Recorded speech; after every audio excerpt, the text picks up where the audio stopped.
பின்பற்றுவதால் மட்டுமே சுதந்திரம் சமத்துவம் சகோதரத்துவம் உடைய சமுதாயத்தை உருவாக்க இயலும் என்றார். இந்த லட்சியத்தை அடைய தாதா சாஹேப் கன்சராம் அவர்களும் பெகன்ஜி மாயாவதி அவர்களும் ஒரு தேசிய செயல் திட்டமாக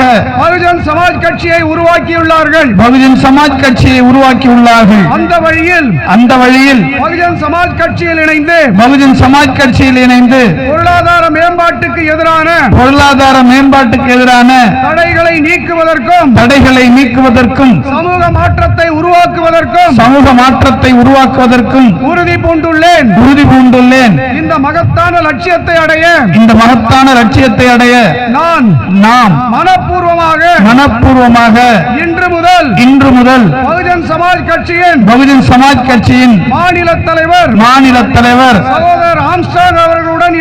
சகோதரர் ஆம்ஸ்ட்ராங் அவர்களுடன் இணைந்து